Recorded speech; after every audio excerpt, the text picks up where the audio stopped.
ಓಂ ಶ್ರೀ ಗುರು ಬಸವಲಿಂಗಾಯ ನಮಃ. ಸರ್ವರಿಗೂ ಶರಣ ಶರಣ. ನಿನ್ನೆ ಪ್ರಸಾದ ತತ್ವವನ್ನ ಮಾಡಿಕೊಳ್ಳುವ ಮುಂಚೆ ಏನ್ ಮಾಡಬೇಕು ಅದು ಪೂಜೆ ಬಗ್ಗೆ ತಿಳ್ಕೊಂತ ಇದ್ವಿ. ಅರ್ಚನೆ, ಯಾವುದೇ ಒಬ್ಬ ವ್ಯಕ್ತಿ ಜೀವನ ಮಾಡಬೇಕಾದ್ರೆ ಶರಣರು ಬಯಸಿದ್ದೇನೆಂದ್ರೆ ಪ್ರತಿಯೊಬ್ಬನೂ ಪೂಜೆ ಮಾಡಬೇಕು. ಪ್ರತಿಯೊಬ್ಬನೂ ಪೂಜೆ ಮಾಡಕ್ ಸಾಧ್ಯವ, ಮಾಡ್ತಾನ? ಹಂಗೇನಿಲ್ಲ, ಮಾಡಲ್ಲ. ಯಾರಿಗೆ ಅಪೇಕ್ಷೆ ಇದೆಯೋ, ಪೂಜೆಯ ಅಪೇಕ್ಷೆ ಇರ್ತಕ್ಕಂಥವ್ರು, ಪೂಜೆಯನ್ನು ಬಯಸುವವರಿಗೆ ಯಾವುದೇ ಭೇದವಿಲ್ಲದಂತೆ, ಯಾವುದೇ ಭೇದ ಅಂದ್ರೆ ಪೂಜೆ ಕೆಲವು ಕಾರಣಕ್ಕಾಗಿ ತಪ್ಪಿ ಹೋಗಿತ್ತು ಕೆಲವರಿಗೆ. ಈ ಗುಡಿಯಲ್ಲಿ ಪೂಜೆ ಮಾಡ್ತಾನೆ ಪೂಜಾರಿ, ಬೇರೆಯವರು ತೀರ್ಥ ತಗೋಬಹುದು, ಮಂಗಳಾರತಿ ತಗೋಬಹುದು, ನಮಸ್ಕಾರ ಮಾಡ್ಬೋದು. ಆದ್ರೆ ಅವರಿಗೆ ಪೂಜೆ ಮಾಡುವ ಹಕ್ಕಿರ್ಲಿಲ್ಲ.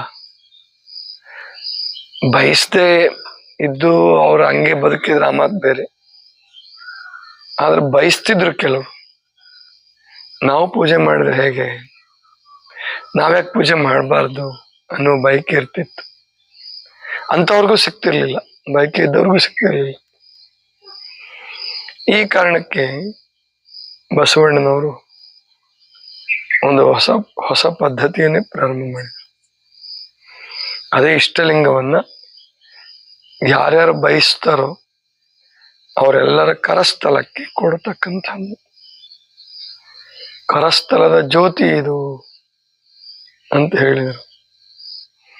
ಇಷ್ಟಲಿಂಗವನ್ನ ಕರಸ್ಥಲದಲ್ಲಿಟ್ಟು ಪೂಜಿಸೋದು ಮತ್ತು ಈ ಕಪ್ಪು ಕಂತೆ ಇದು ಬಹಳ ಮುಖ್ಯ. ಲಿಂಗಗಳಿದ್ವು, ಲಿಂಗಗಳು ಬಹಳ ಪ್ರಾಚೀನ.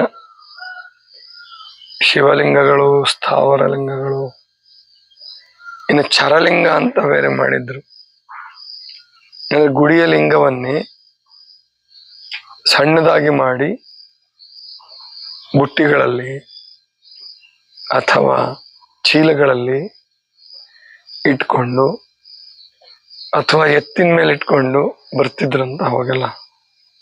ಚರಲಿಂಗಗಳು, ಚರಿಸುವ ಲಿಂಗಗಳು. ಈಗಲೂ ದಕ್ಷಿಣ ಕರ್ನಾಟಕಕ್ಕೆ ನೀವು ಹೋದ್ರೆ ಅಲ್ಲಿ, ಅಥವಾ ಇಲ್ಲಿ ಉತ್ತರ ಕರ್ನಾಟಕದಲ್ಲಿ ಇರ್ಬೋದು, ನಮಗೆ ಗೊತ್ತಿಲ್ಲ, ಗುಡಿಯಲ್ಲಿರ್ತಕ್ಕಂತಹ ದೇವರ ಮೂರ್ತಿಗಳನ್ನ ತಗೊಂಡು ಹೋಗ್ತಿರ್ತಾರೆ ಬೇರೆ ಕಡೆಗೆ. ನಾವು ಹೊಸ ಮನೆ ಮಾಡುವಾಗ, ಪ್ರವೇಶ ಮಾಡುವಾಗ ಮತ್ತು ಬೇರೆ ಬೇರೆ ಸಂದರ್ಭಗಳಲ್ಲಿ ಪೂಜೆ ಮಾಡೋದಕ್ಕೋಸ್ಕರವಾಗಿ ದೇವರ ಮೂರ್ತಿಗಳನ್ನೇ ಒಯ್ತಿರ್ತಾರೆ.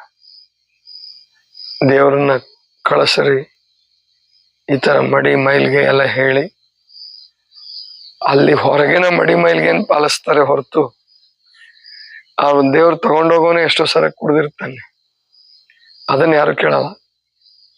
ಅಂದ್ರೆ ಈ ತರ ಪದ್ಧತಿ ಈಗ್ಲೂ ಇದೆ. ಅಂದ್ರೆ ಈ ಇಷ್ಟಲಿಂಗವನ್ನು ಕಂಡುಹಿಡಿಯಕ್ ಮುಂಚೆ ಅದು ಜೋರಿತ್ತು. ಇಷ್ಟಲಿಂಗ ಅನ್ನುವಂತಹದ್ದು ಏನಿದೆ ಅದು 12ನೇ ಶತಮಾನದಲ್ಲಿ ಬಸವಣ್ಣನವರಿಂದನೇ ಸಂಶೋಧಿಸಲ್ಪಟ್ಟಂತಹದ್ದು. ಇದನ್ನ ನಾವು ಚೆನ್ನಾಗಿ ಅರ್ಥ ಮಾಡ್ಕೋಬೇಕು. ಅದು ಇಷ್ಟಲಿಂಗ ಪದ್ಧತಿ ಆಧ್ಯಾತ್ಮ ಕ್ಷೇತ್ರದಲ್ಲಿ ಬಹಳ ದೊಡ್ಡ ಕ್ರಾಂತಿ.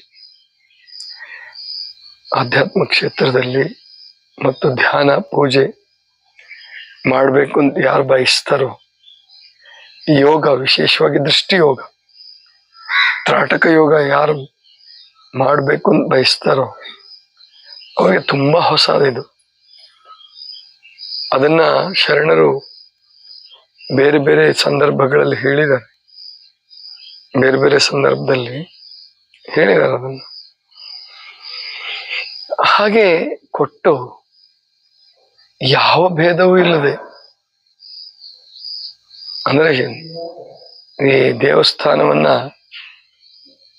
ಒಂದು ಮಡಿಯ ಕೇಂದ್ರವನ್ನಾಗಿ ಮಾಡಿ, ಅಥವಾ ಒಟ್ಟು ದೇವರನ್ನ ಹೀಗಿರ್ಬೇಕು ಹಾಗಿರ್ಬೇಕು ದೇವ್ರ ಪೂಜೆ ಮಾಡೋರು ಹೀಗಿರ್ಬೇಕು ಹಾಗಿರ್ಬೇಕು ಅಂತ ಹೇಳಿ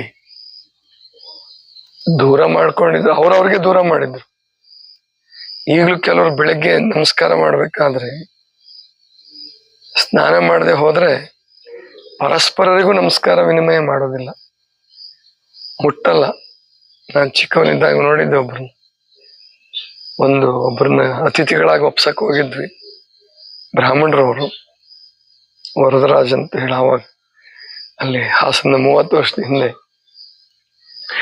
ಅವರು ಹೇಳಿದರು, ನಾನು ಅಂದ್ರೆ ನಮ್ಮಲ್ಲಿ ನಮಸ್ಕಾರ ಮಾಡೋ ಪದ್ಧತಿ ಇದೆಯಲ್ಲ, ಕಣ್ ಕಾಣಿಸ್ಲಾರ್ದವ್ರೆ ಹೋಗಿದ್ವಿ ಎಲ್ಲ, ನಾನು ಕೈ ಮುಟ್ತಾ ಇದ್ದೆ. ಅವಾಗ ಥ್ಯಾಂಕ್ಸ್ ಕೊಡೋ ಪದ್ಧತಿ ಅಂತೂ ಇಲ್ಲ, ಕೈ ಮುಗಿಯೋ ಪದ್ಧತಿ ಇದೆ ನಮ್ಮಲ್ಲಿ. ಆಮೇಲೆ ನಮಗ್ ಕಾಣಿಸಲ್ವ, ಕೈ ಮುಗಿದು ನಮಸ್ಕಾರ ಹೇಳಿದ್ರೆ ಸಾಕಾಗಿತ್ತು. ನಾನು ನಮಸ್ಕಾರ ಮಾಡ್ತಿದ್ದೆ, ಇನ್ನೂ ಸ್ನಾನ ಮಾಡಿಲ್ಲ, ಅದಕ್ಕೋಸ್ಕರ ಏನು ತಪ್ಪು ತಿಳ್ಕೊಬೇಡಿ ಅಂತ ಹೇಳಿದ್ರು. ಸ್ನಾನ ಮಾಡದೆ ಹೋದ್ರೆ ನಮಸ್ಕಾರ ಕೂಡ ಮಾಡಬಾರ್ದು ಅನ್ನೋ ಭಾವನೆ ಇತ್ತು. ಇದೆ ಇವಾಗ್ಲೂ ಕೆಲವು ಪದ್ಧತಿಗಳಲ್ಲಿ, ಪಂಗಡಗಳಲ್ಲಿ ಇದೆ.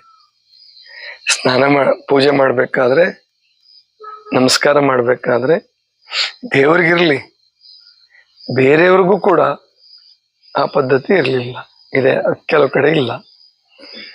ಅಷ್ಟು ಮಡಿ ಮೈಲಿಗೆ ಇತ್ತು, ಅದರ ಅಗತ್ಯ ಇಲ್ಲ.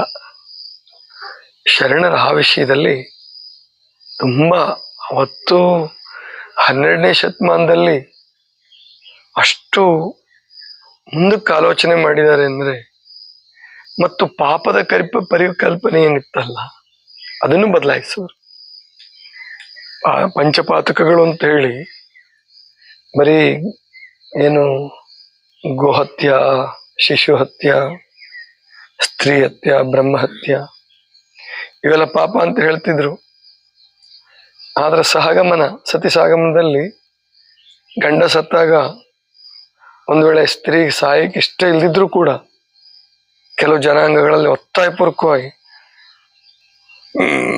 ಬೆಂಕಿಲ ಹಾಕ್ತಿದ್ರು ಅಂತ ಬರುತ್ತೆ. ಏನಿದು, ಒಂದಕ್ಕೊಂದಕ್ಕೆ ಸಂಬಂಧವೇ ಇರಲಿಲ್ಲ. ಹಂಗೆ ಪಾಪದ ಪರಿಕಲ್ಪನೆಯನ್ನು ಹೇಳ್ತಾ ಇದ್ರು. ಇದನ್ನೆಲ್ಲ ಬದಲಿಸಿದ್ರು ಶರಣರು. ಬದಲಿಸಿ ಅವ್ರು ಹೇಳಿದ್ರು, ಯಾವ್ದಪ್ಪ ಪಾಪ? ಪರಧನ, ಪರಸ್ತ್ರೀ, ಪರದೈವ. ಪ್ರಾಯಶಃ ಭಾರತ ದೇಶದಲ್ಲಿ ಶರಣರು ಬರೋವರೆಗೂ ಪರದೈವ ಪಾಪ ಅಂತ ಹೇಳಿರ್ಲಿಲ್ಲ. ಅಂದ್ರೆ ಪರಮಾತ್ಮ ಒಬ್ಬನನ್ನ ಬಿಟ್ಟು, ನಿರಾಕಾರ ಪರಮಾತ್ಮನನ್ನ ಬಿಟ್ಟು ಕಂಡದ್ದೆಲ್ಲ ದೇವರು ಅಂತ ತಿಳ್ಕೊಂಡು ಪೂಜಿಸ್ತಾ ಹೋದ್ರೆ ಅದು ಪಾಪ ಆಗತ್ತೆ ಅಂತ ಹೇಳಿದ್ರು. ಹೇಗೆ ಪಾಪ? ಯಾರಿಗೂ ತೊಂದರೆ ಇಲ್ವಲ್ಲ? ಯಾರಿಗೂ ತೊಂದರೆ ಇಲ್ಲ, ಆದ್ರೆ ನೀನೇ ತೊಂದರೆ ಮಾಡ್ಕೊಂತೀಯ. ಜೀವನ ಪರ್ಯಂತ ನಿನ್ನ ಪರಿಸ್ಥಿತಿ ಬರೇ ಪೂಜೆನಲ್ಲೇ ಒದ್ದಾಡೋದಾಗೋಗ್ಬಿಡುತ್ತೆ.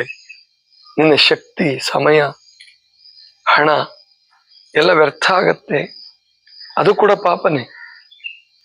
ಯಾವುದು ನಿನ್ನ ಬಂಧನದಲ್ಲಿ ಸಿಲುಕಿಸುತ್ತೋ ಅದು ಪಾಪ ಅಂತ ಹೇಳಿದ್ರು. ಆದ್ರಿಂದ ಒಂದು ಹೊಸ ವ್ಯಾಖ್ಯಾನ ಮಾಡಿಬಿಟ್ರು ಪಾಪಕ್ಕೆ. ಪಂಚಪಾತಕಗಳ ಕ್ರಮನೇ ಬದಲಾವಣೆ ಆಯ್ತು. ಆಮೇಲೆ ಪರಹಿಂಸೆ, ಯಾವ ರೂಪದ ಹಿಂಸೆಯನ್ನು ಒಪ್ಪಲಿಲ್ಲ. ಆದ್ರಿಂದ ಇಷ್ಟಲಿಂಗ ಪೂಜೆ ಏನಿದೆ ಇದು ಸುಮ್ಮನೆ ಸಾಮಾನ್ಯ ಅಂತ ತಿಳ್ಕೊಬಾರ್ದು.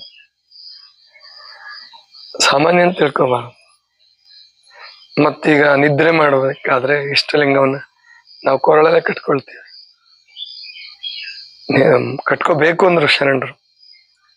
ನಿದ್ದೆ ಮಾಡ್ಬೇಕಾದ್ರೂ ಕೂಡ, ನಿದ್ದೆಗೆ ಹೋಗ್ಬೇಕಾದ್ರೆ ಪರಮಾತ್ಮನನ್ನ ಸ್ಮರಿಸಿ ಇಷ್ಟಲಿಂಗಕ್ಕೆ ನಮಸ್ಕಾರ ಮಾಡಿ, ನಿದ್ದೆ ಕೂಡ ಭಾವಲಿಂಗ ಪೂಜೆ ಅಂತ ಹೇಳಿದ್ರು. ಇಂತಹ ಅದ್ಭುತವಾದಂತಹ ಪೂಜಾ ಪರಿಕಲ್ಪನೆ. ಅರ್ಚನೆ ಅಂದ್ರೆ ಸುಮ್ಮನೆ ಏನೋ ಅಲ್ಲ.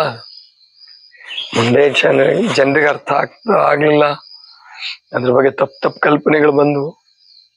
ಎಲ್ಲಾ ಧರ್ಮದಲ್ಲೂ ಅದಿರುತ್ತೆ, ಎಲ್ಲಾ ಧರ್ಮದಲ್ಲೂ ಇರುತ್ತೆ. ಈ ಧ್ಯಾನ ಮಾಡ್ತೀವಿ, ಧ್ಯಾನ ಬಹಳ ಶ್ರೇಷ್ಠವಾದ ಪದ್ಧತಿ. ತುಂಬಾ ಜನ ಧ್ಯಾನ ಮಾಡ್ತೇವೆ ಅಂತ ಹೇಳಿ ಸಣ್ಣ ನಿದ್ದೆ ತೆಗೆಯೋರು ತುಂಬಾ ಜನ ಇದ್ದಾರೆ. ಕೂತ್ಕೊಂಡು ನಿದ್ದೆ ಮಾಡಿ ಅಂದ್ರೆ ಅವರಲ್ಲಿ ಏನು ಪ್ರಗತಿ ಬರೋದಿಲ್ಲ. ಅಷ್ಟೇ ಅಲ್ಲ, ಇನ್ನು ಉಲ್ಟಾ ವಿಗತಿ ಆಗತ್ತೆ. ಅಹಂಕಾರ ಬೆಳೆದು ನಾವೇನೋ ಧ್ಯಾನ ಮಾಡ್ತೀವಿ ಅನ್ನೋ ಭ್ರಮೆಗೆ ಸಿಕ್ಕ ಹಾಕೊಂಡು ತಮ್ಮ ಜೀವನವನ್ನ ಬಂಧನಕ್ಕೆ ಈಡು ಮಾಡ್ಕೊಳ್ಳೋರು ಇದ್ದಾರೆ. ಅದೇ ತರ ಲಿಂಗ ಪದ್ಧತಿನೂ ಆಯ್ತು. ಗುರುಗಳಿಗೆ ಮತ್ತು ಶಿಷ್ಯರಿಗೆ ಇಷ್ಟಲಿಂಗ ಪದ್ಧತಿ ಸರಿಯಾಗಿ ಅರ್ಥ ಆಗದೆ ಹೋದ್ರೆ ಯಾವುದೇ ಪದ್ಧತಿ ಇರಬಹುದು, ಅದರಿಂದ ತೊಂದರೆಗಳಾಗತ್ತೆ.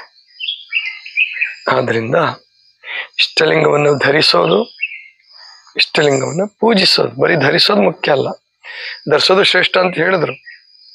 ಸುಮ್ಮನೆ ಹಂಗ ಆದ್ಮೇಲೆ ಇರ್ಲಿ ಇಷ್ಟಲಿಂಗ. ಇಷ್ಟಲಿಂಗಕ್ಕೆ ಶಿವಲಿಂಗ ಅನ್ನೋ ಶಬ್ದನ ಕೂಡ ಬಳಸಿದ್ದಾರೆ. ಆದ್ರೆ ಮೊದಲ ಶಿವಲಿಂಗಕ್ಕೂ ಇಷ್ಟಲಿಂಗಕ್ಕೂ ತುಂಬಾ ವ್ಯತ್ಯಾಸ ಇದೆ. ಅದನ್ನ ನಾವು ವಚನ ಸಾಹಿತ್ಯವನ್ನ ಓದಿ ಮತ್ತು ತಿಳಿದವರಿಂದ ಅರ್ಥ ಮಾಡಿಕೊಂಡು ಸರಿಯಾಗಿ ತಿಳ್ಕೋಬೇಕು. ಅದನ್ನ ತಿಳ್ಕೊಳ್ಳದೆ ಹೋದ್ರೆ ಈ ಧರ್ಮದ ಜೀವಾಳ ಅರ್ಥ ಆಗೋದೇ ಇಲ್ಲ. ಆದ್ರಿಂದ ಬಹಳ ಎಚ್ಚರಿಕೆಯಿಂದ ನಾವು ಅದನ್ನು ತಿಳ್ಕೋಬೇಕು, ಅದರಂತೆ ನಡ್ಕೋಬೇಕು. ವಚನಾಂಕಿತಗಳನ್ನ ಬರೆಯುವಾಗ, ವಚನಾಂಕಿತಗಳ ಬಗ್ಗೆ ಬರೆಯುವಾಗ ಇದಕ್ಕೆಲ್ಲದಕ್ಕೂ ನಾನು ಗಮನ ಕೊಟ್ಟಿದ್ದೀನಿ. ವಚನಾಂಕಿತಗಳ ವೈಶಿಷ್ಟ್ಯ ಮತ್ತು ವೈವಿಧ್ಯ ಅರ್ಥ ಆಗಬೇಕಾದ್ರೆ ಸುಮ್ನೆ ಅರ್ಥ ಆಗಲ್ಲ, ಸುಮ್ನೆ ಅರ್ಥ ಆಗಲ್ಲ. ಇಷ್ಟಲಿಂಗದ ಬಗ್ಗೆ ತಿಳ್ಕೊಳ್ಳದೆ ಹೋದ್ರೆ ಏನು ಗೊತ್ತಾಗೋದಿಲ್ಲ. ಆದ್ರಿಂದ ಇದನ್ನ ನಾವು ಸರಿಯಾಗಿ ಅರ್ಥ ಮಾಡ್ಕೋಬೇಕು ಮತ್ತು ಬಸವಣ್ಣನವರು ಕೊಟ್ಟಿರುವಂತಹ ಈ ಸೌಭಾಗ್ಯವನ್ನ ಸರಿಯಾಗಿ ಬಳಸ್ಕೊಳ್ಬೇಕು. ಲಿಂಗ ಕಟ್ಟಿರೋರು ಬಳಸ್ಕೋಬೇಕು, ಲಿಂಗ ಕಟ್ಲಾರ್ದವರು ಕೂಡ ಯಾವ ಜಾತಿ ಜನಾಂಗ ಯಾವ ಭೇದವೂ ಇಲ್ಲದೆ ಮತ್ತು ದುಃಖ ಜೀವನದಲ್ಲಿ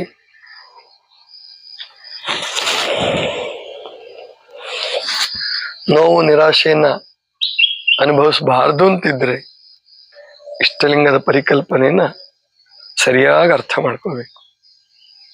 ಇದಿಷ್ಟು ಇವತ್ತಿನ ಚಿಂತನ. ಸರ್ವರಿಗೂ ಶರಣು ಶರಣಾರ್ಥಿ.